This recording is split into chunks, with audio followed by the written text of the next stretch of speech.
Good morning mga idol. So welcome back po sa aking munting YouTube channel, MTV Motovlog Ventures.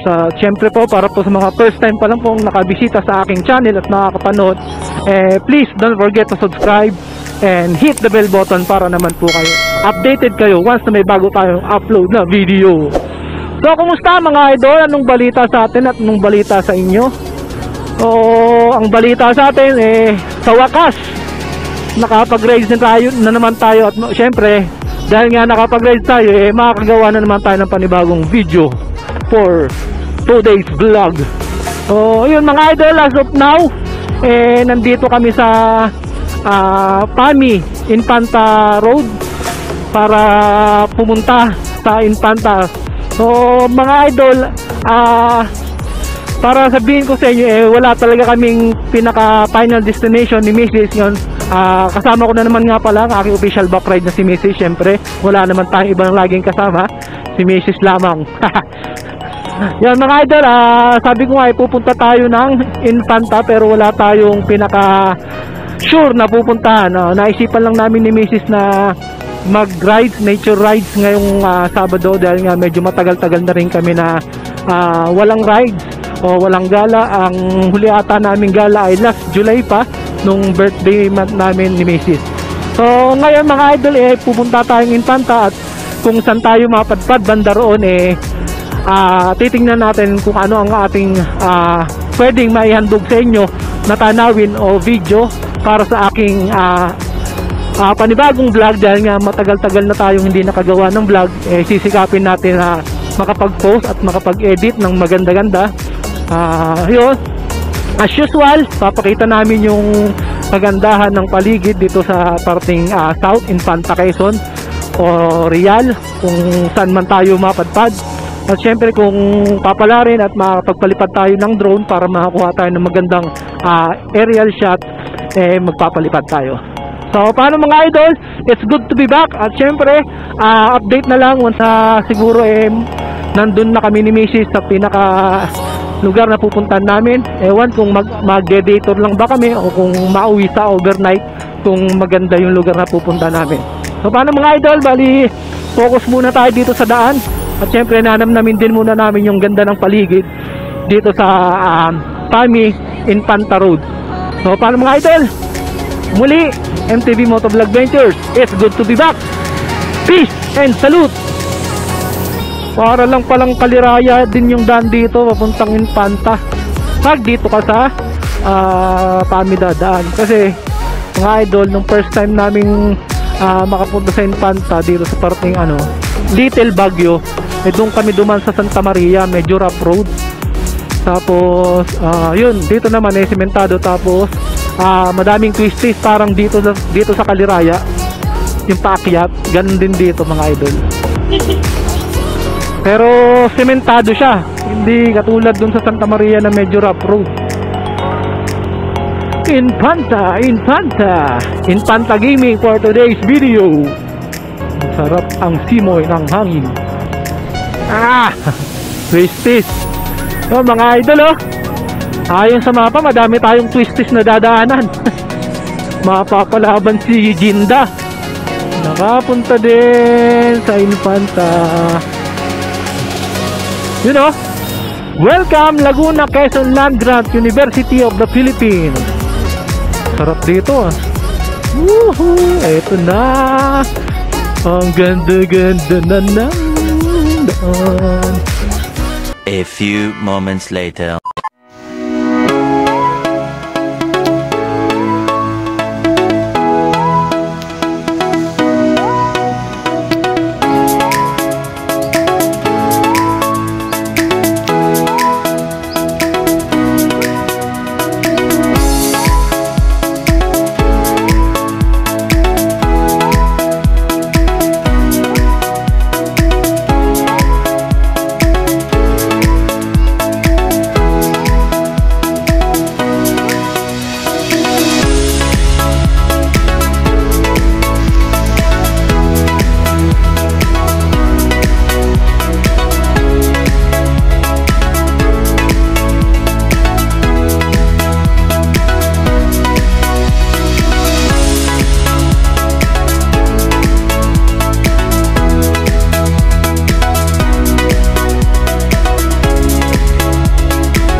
A few moments later.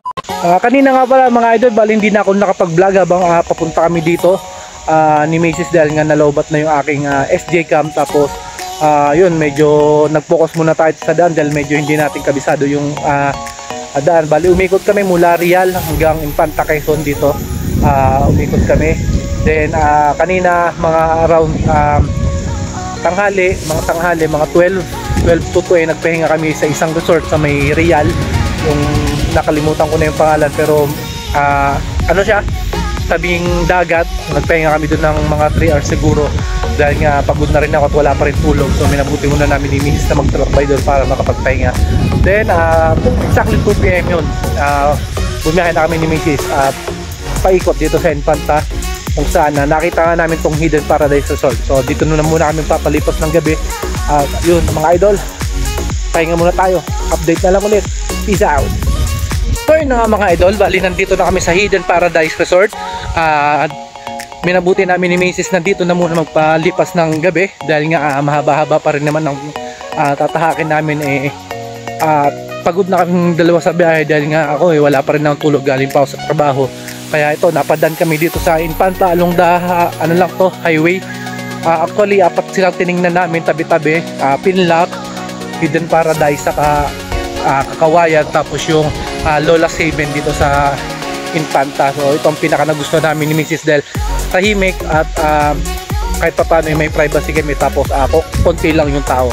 So papakita ko sa inyo yung kabuuan ng Hidden Paradise mga idol, para naman may idea kayo at baka sakali magustuhan nyo, para once na naisipan nyo mapasyal dito sa Infanta Quezon, maisipan nyo na mag-drop by dito. Panalo ang lugar mga idol. Peace out.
Bali, time check, mag-aalas 10 na lang gabi. So, nakapagpahinga na kami ni Mrs. Tapos nakakain na din kami.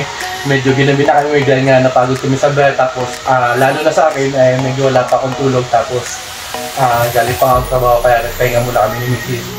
Siguro natulog kami ng 5 PM dito. Tapos, nagising kami ng around 8 PM na. Tapos, kumain lang, paluto na lang kami sa caretaker dito ng Pinolong Manok.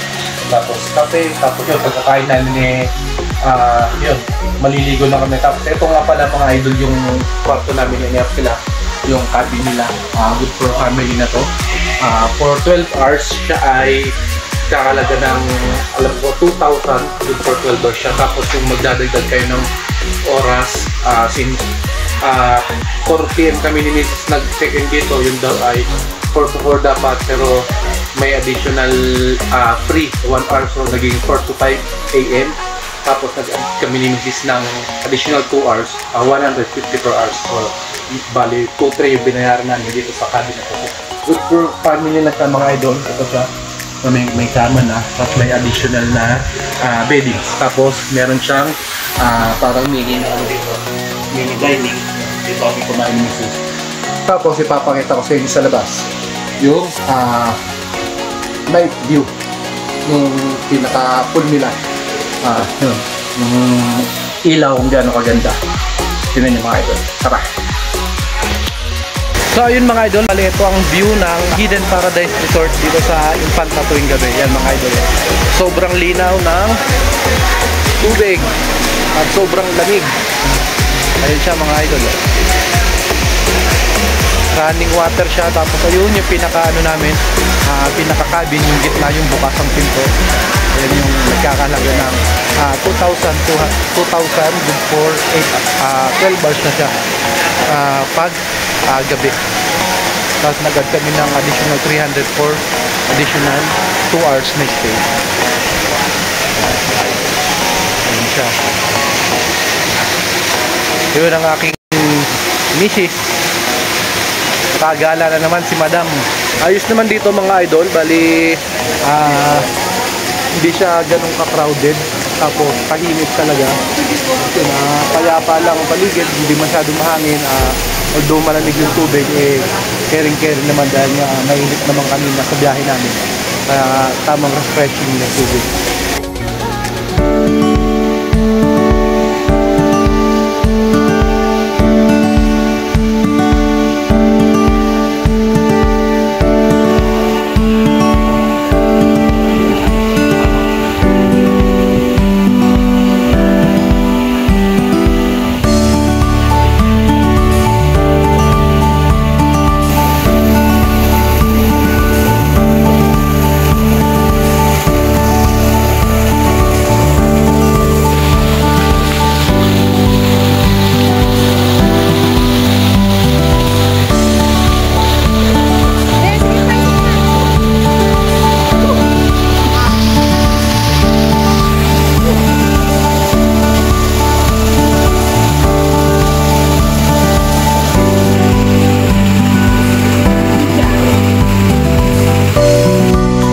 Good morning mga idol. So, welcome back po sa aking YouTube channel. So, good morning, Hidden Paradise Resort. So, time check. Alas 6 na at syempre kagigising lang. Nakapag-almusal na naman kami ni Mrs. Tapos, eto. Pupunta kami dito sa may bandang overlooking sa taas. Yung si Mrs. Hingal kabayo na agad. Mga idol, punta tayo dito sa bandang taas. Overlooking daw to ng Hidden Paradise. Tapos, try natin magpalipad ng drone. Peace out. Yun mga idol, bali dito na tayo sa tuktok. Hiningal ako, grabe. Dito sa may tuktok ng Hidden Paradise Resort.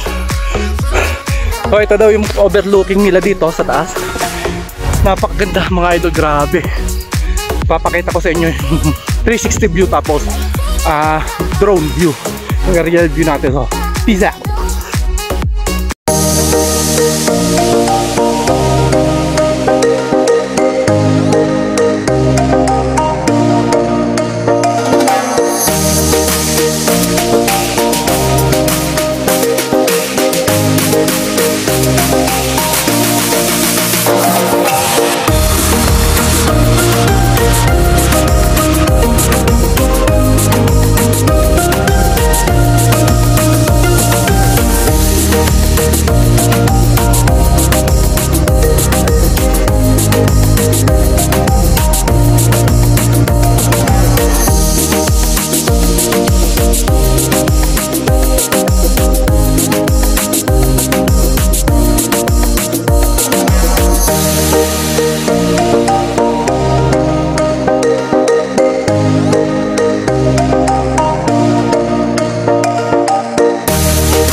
yun na nga mga idol, after namin magpalipad ni Mrs. ng drone dito sa taas ng Hidden Paradise Resort, bumaba na kami para ayusin ang aming mga gamit dahil nga until 7 AM lang kami dito.